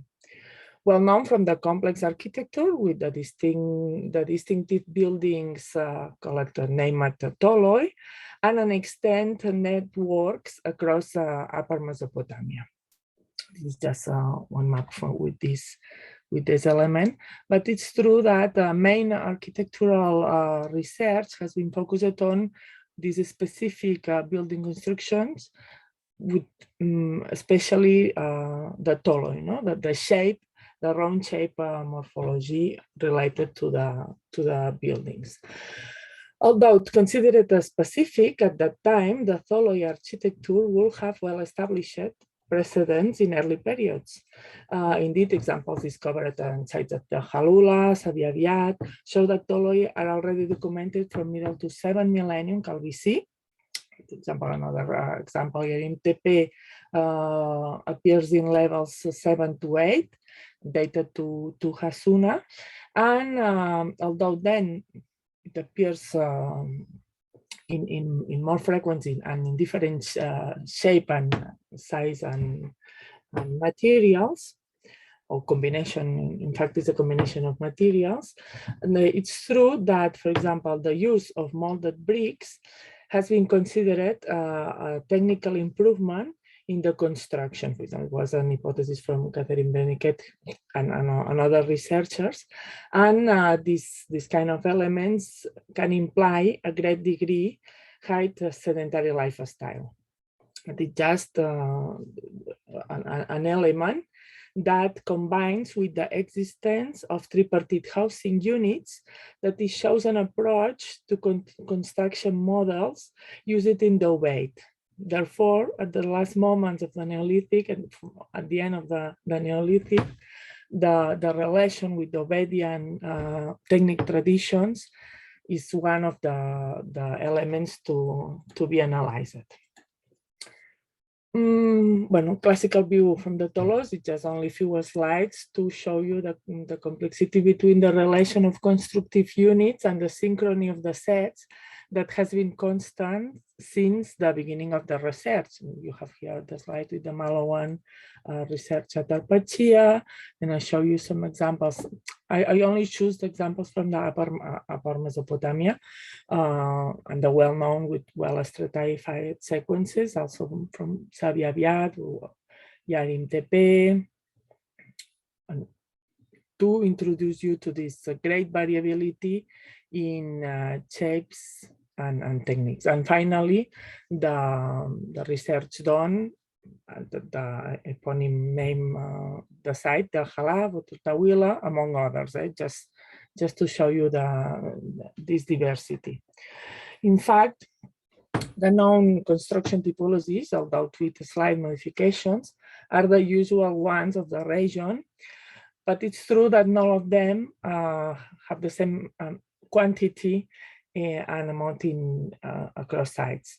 For example, pottery kilns are really scarce and little known, and toloi and ovens maybe are the most typologies related to this kind of buildings.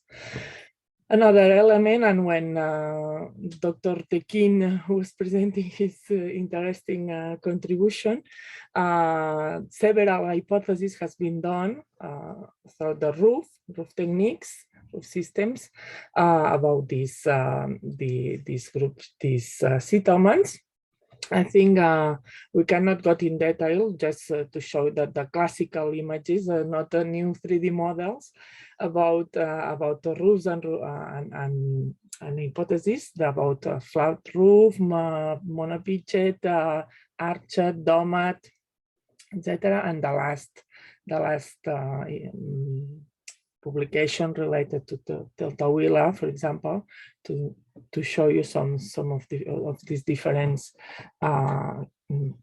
proposal or type of roofs. Okay, if we go to introduce you the site, we have to take in account that prehistoric research in the Jazeera arose during 20th century. Sites such Shagar Bazar, Terkarlulla, Terkarlulla, Mseira, Kab, Ziade, a lot, and you can see on this card there are many sites with material belonging to this period. Not all of them, of course, are digged and well known, but it's true that the retrieved sequences that have expanded with new data strategies in the late Neolithic period give us a lot of information. In fact, as is well known, the settlement pattern in the Khalaf period is of a scattered type, with a significant increase in sites, although few of them, as I told you before, are excavated, and the existence of settlement of great permanence and with more stable, have to take into account, architecture in relation to settlements of more sporadic or seasonal nature has been identified. In that case, for sure, Shagar Bazar, or the levels located at Shagar Bazar will be in the first category, in the settlements with more permanent architectural remains. Shagar Bazar is a long-lived site located in the northwest part of the Syria, to the south of the city of Amuda, in a fertile plain enriched by water from the Habur and other small tributaries, and surrounded by the Taurus and Jebel Abdelaziz and the Iraqian Jebel Sinjar. The site is really well known, but the prehistoric remains are recovered since 1999 to 2010 on a working area of 450 meters that has been opened on the northern slope of the site, where a sequence about 9 meters of successive layers of human occupation covering a time span of 700 years has been identified. This project, in fact, was a joint mission of the General Direction of Antiquities and Museums, Syria, under the direction of Abdelmessih Bagdo, and the University of Liège under the direction of Professor Onan Tunja, and with the cooperation of the Autonomous University of Barcelona under the coordination of Dr. Walter Cruels. The data have been processed for the preparation of a complete monograph publication, but it's true that these last years we don't have the opportunity to really go in deep in the research, because we thought that it was not possible, that we cannot came back to Syria, and we are working on it. Chantier F has an excavated surface, as we can see in the slide, in two main areas, and has been chosen. And the elements to choose this the workout area was the closest to prehistoric pit digged by Max Mallowan. One of the aims of the project was to establish and complete the diachronical chronocultural sequence in order to compare with the sequences obtained by Mallowan in the 30s. And the aims also include an exploration of the approximate extension and architectural layout of the site, and enhance our knowledge on the social, economic life during 6 millennia. First was the 2 previous years, because we decided to open a large sondage. It was possible to develop soundings, and in the image you can see maybe the most deep soundage. It's with a sequence of 11 meters that make a first approach on the site with the Halafian chronology, and led to establish all the sequence and in a chronological and architectural point of view. 9 fieldwork seasons were undertaken on the site, during which large excavation area, called Chantier F, was opened on the northwestern slope of the Ter.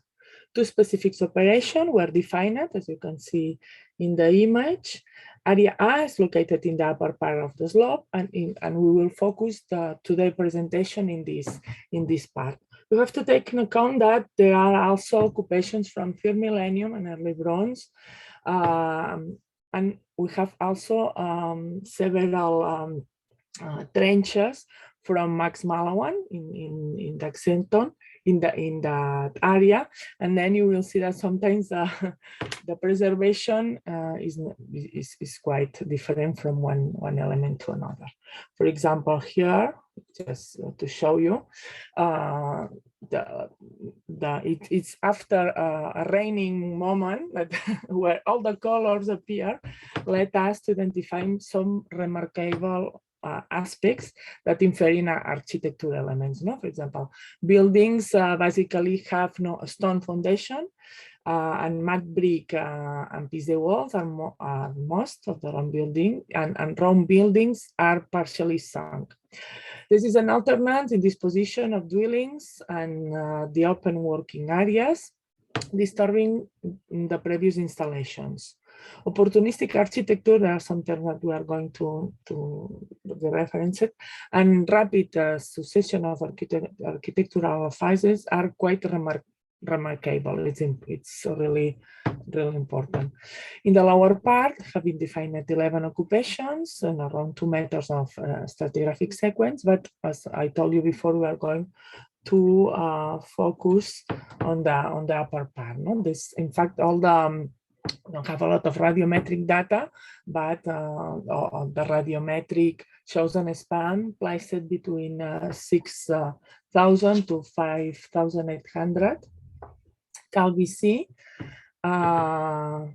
between C, and until 5,300. Right now, a settlement occupation over 700 years. More specifically, Shagar Bazar, this radiometric data, led to propose a regional sequence that can be extrapolated to all the Habur area, because it have all the Halafian chronology since the beginning to the end. I mean, to the consider it as the official fort. What is the Khalaf and where should be placed. The late Khalaf sequence is remembered in 250 years, coinciding with the final moment of the period, and how to extrapolate on how many generations and inhabitants at the region. It's quite difficult, but if we can say about 10 generations, we can discuss, of course, about that. In the second part of the presentation, we are going to see a few examples of this architecture, and then some specific elements that let us to introduce new data to discuss about how Khalafians organize the settlement, and if we can say that it's a village, or what kind of organization we are dealing with. Until now, the architectural pattern presents several understanding characteristics. Firstly, the evidence suggests a rapid, virtually continuous sequence of building and rebuilding with an average of 5 to 6 architectural phases for every sequence. Each phase showing a use of probably less, as we talked with, that's one generation. But this is a hypothesis to work on. On the other hand, phases with more solid construction, consisting with pluricellular houses with a quadrangular plan, or monocellular houses with circular plan, provided with walls preserved up to almost a meter. This kind of architectural well preserved is also been attested. We will see in few slides. And these architectural remains, circular, rectangular plan, are often contemporaneous with monocellular buildings. In fact, these units also appear associated the circular, the tolos, that we don't have any evidence of head on other devices, not in all of them, are also very clean, as Dr. Matthews explained us in the sites from the Zagros. And although they might have rounded angles, they exist or coexist with rectangular construction, as you can see in the slide. Architectural pattern preserves several exception characteristics. That is the good quality of the deposits, and some elements that let us to identify a kind of communal structure. In this case, we can see a kiln inside another circular building, but it's not associated to the same moment or to the same phase. Various house amortization patterns have also been documented. In this case, the door of the house was sealed, and a ceramic set was placed in front of it in an intentional fragmentation process. This was really interesting because it's intentional pottery, 2 horns, and 1 obsidian. It was a knife in obsidian that really have a symbolic purposes related. It was the hypothesis to the abandonment of the sequence. Okay, and as we talked before, phases with more solid constructions consisting in pluricellular houses, provided walls we preserved up to half a meter, and these are also contemporaneous with circular buildings. A certain dynamic in construction patterns could be observed repeatedly. It means we have also micro sequences inside, but it's true that the well-preserved phases are quite relevant. One of the most, the biggest construction that we have identified is this circular building. In fact, several circular buildings were partly sunk into the ground. This is partially this case, disturbing older installations for the construction of new walls. Building material used in Chagar Bazar is basically clay, either molded or hand-shaped, mud bricks in the form of pisé. We have only one stone foundation, but there is still not digged. And some cases related to this building let us to identify post holes related to the main wall of the construction. Specifically, this building, as you can see in the picture, has provided with a pair of large buttresses, and a part of a broad corridor was well preserved, quite preserved, well. As you can see, inside the toloi, the structure suffered a destructive fire, probably after its abandon, and careful excavation recovered a large number of mud bricks in situ, as well as part of the barnard roof structure. This building was constructed with mud bricks by 25 for 50 and 8, and as we told you before, was partially sunk. We go just to see the last phase identified at site from this area A. These remain under excavation, and it corresponds to a unit made up to 4 rooms that communicate through doors.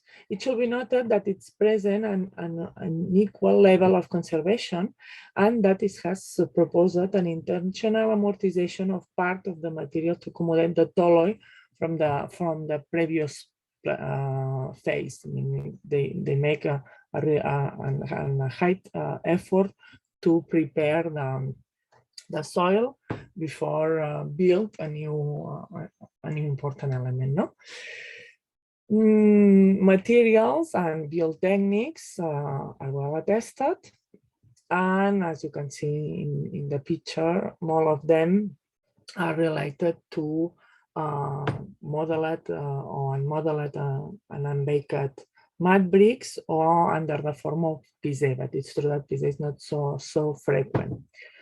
In some cases, the use of clay slabs under walls as a kind of foundation has been also identified. Just an example of brick, as you can see.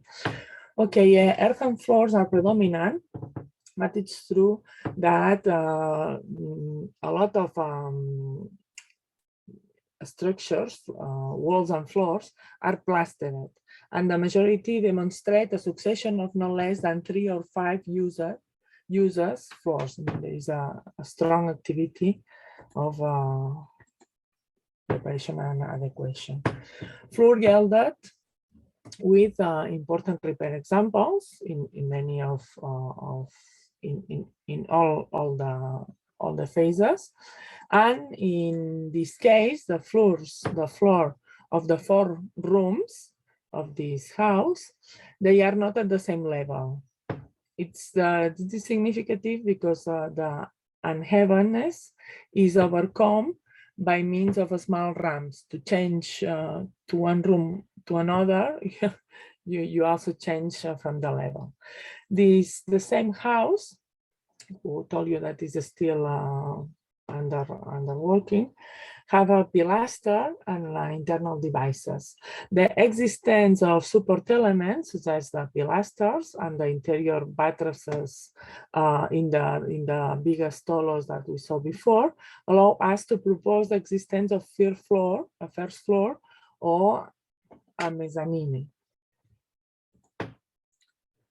Here we have an image of the corridor, and also another elements that let us to identify different activities related to the access to the structures. We try to make an approach to the volume calculation, but the structure about flow loss. And the volume calculation is based on a circular brick wall, an earth and floor structure, and supported on this upper part with wooden beams located next to each other, and that will probably hide all the light. It's completely covered. The elastic analysis of the wall indicates that the wall has a reaction of around 4,000 tons with a base of 40 centimeters, and the transmission is about 1 kilometer square.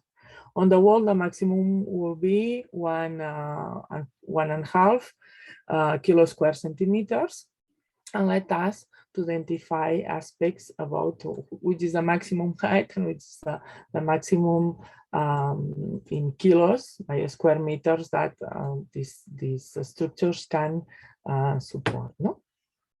The presence of maintenance and rebuilding activities are also well attested on the site. In fact, in few cases, we could observe a continuity in use. In this image, you see a toloi with a post hole door and a storage, a domestic unit. We consider it at that moment storage. And the first phase was an oven. It's an oven that is rebuilt. In the next three images, you will see also combustion structure live. In fact, this installation identified as tanur or possible ovens for food processes of circular plan have a diameter up to 2 meters and was usually constructed with walls of 20 centimeters. The interior of the chamber was finished with mud plaster marked by traces of fire, and some of these structures underwent more than one reparation, which include plastered floors and also part of the walls. You can also see I don't know, let's see well the images, the proposal of the reconstruction, and with the aim to finish the presentation, we would like to infer in the settlement pattern dynamics, only really very in a with short reflections. Certain dynamics in the constructive pattern have repeatedly been observed. This is especially clear during early phases, when a continuous alteration between architecture and extensive open areas, which contain several kinds of domestic installation, can be witnessed.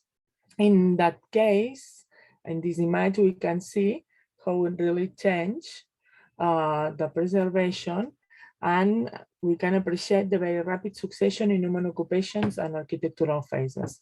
The circular kiln with a bout is built just over the previous one, and the base of which still remains.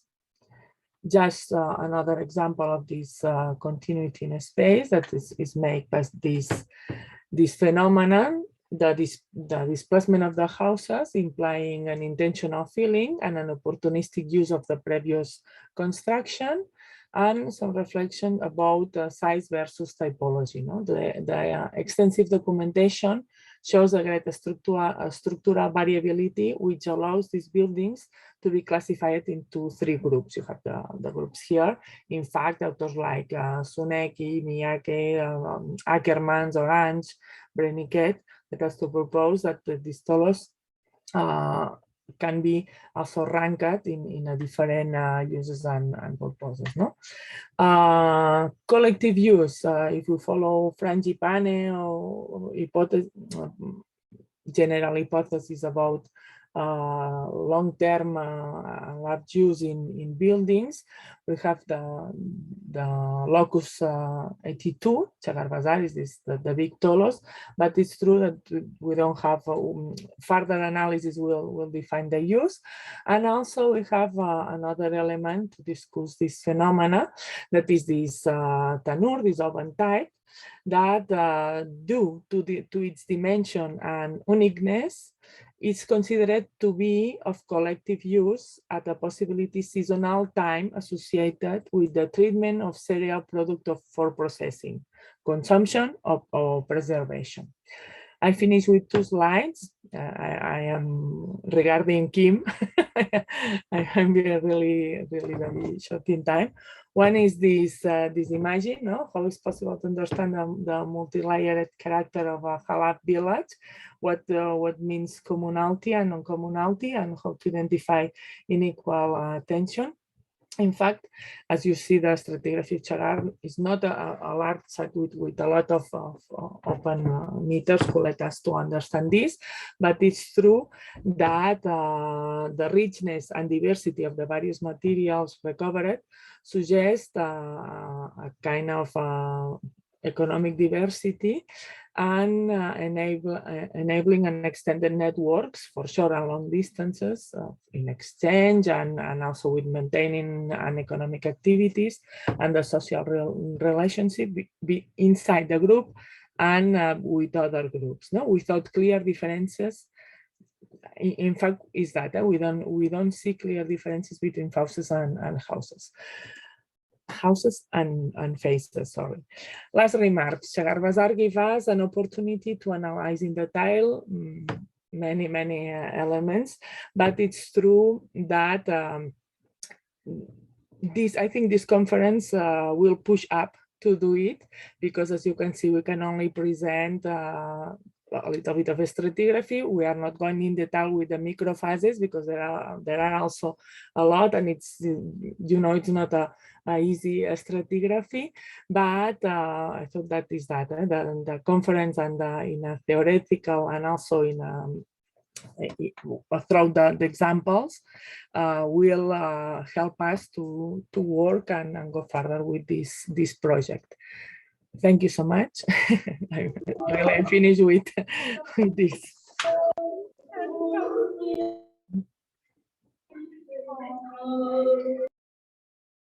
Hi. Okay. Okay. So thank you very much, Anna, for this interesting talk and for sharing with us this amazing earth construction. I don't know if we have some questions.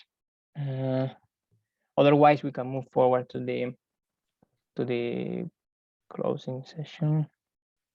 To wait a few. Very much. I don't know if Dr. Aves, no, he didn't join us. Okay.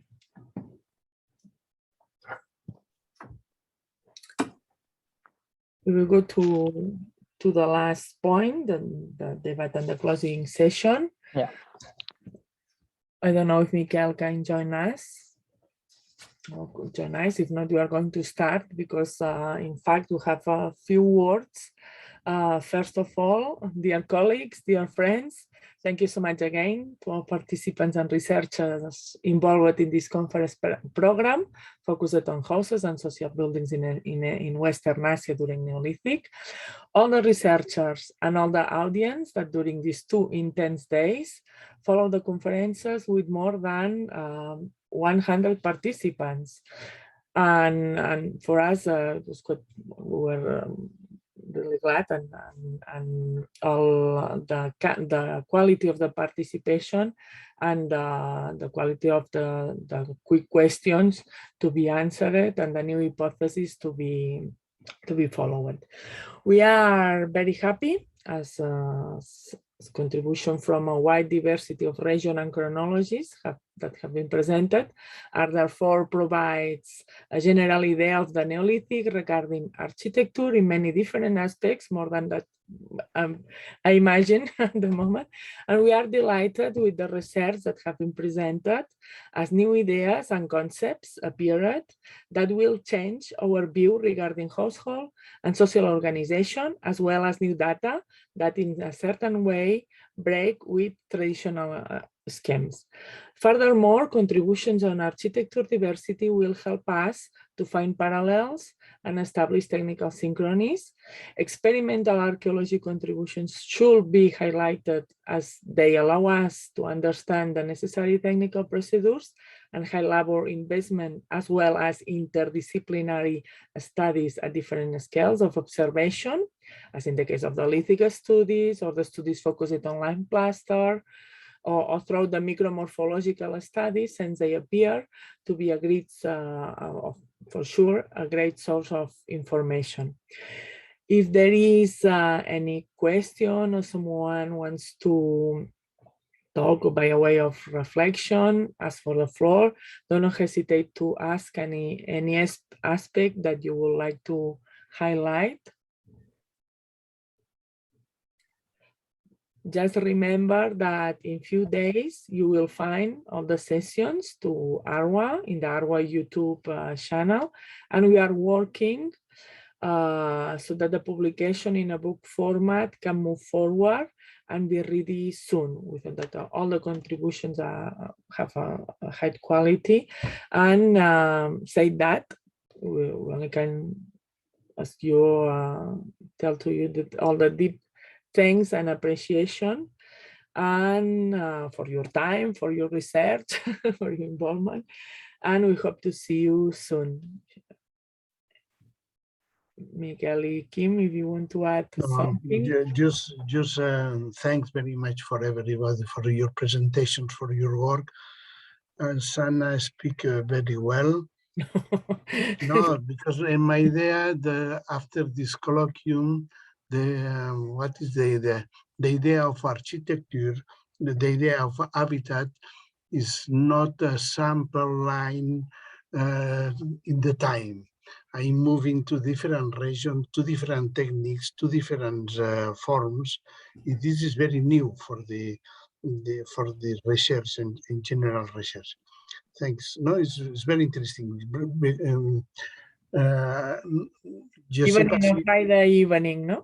Yeah, je ne sais pas si au début qu'on a présenté cette préposition, on avait l'idée de la richesse que ça a généré, mais en tout cas, je crois que ça a été très positif, très large. Il y a des nouveautés, on attendait les nouveautés de l'Anatolie, mais il y a des nouveautés un peu dans toutes les régions, avec vraiment des choses très nouvelles qui mènent à réviser notre concept monofocal, très linéaire de l'évolution de l'habitat. Vraiment, l'habitat devient une chose aussi compliquée que les traditions lithiques, que les traditions technologiques de différents matériaux. Et ça, c'est très bon pour la recherche du futur. Rien d'autre. Merci à tout le monde. Thank you very much to everyone, and hope to see you again soon. Perhaps Marc Levaux, s'il est là, il veut juste ajouter comme Margot un petit mot. Merci beaucoup, Michael, et bravo pour ce colloque. Thank you very much for this fantastic workshop. I already sent notices to the administrators of ARWA. That was the greatest success. That was the greatest event this year. We had up to 120 attendance, and this is fantastic. Thank you very much to Anna, to Kim, and to you. Thanks. Thanks to you, first of all. Thank you. Bye. I'm closing the session. Thank you very much. Now it's free day.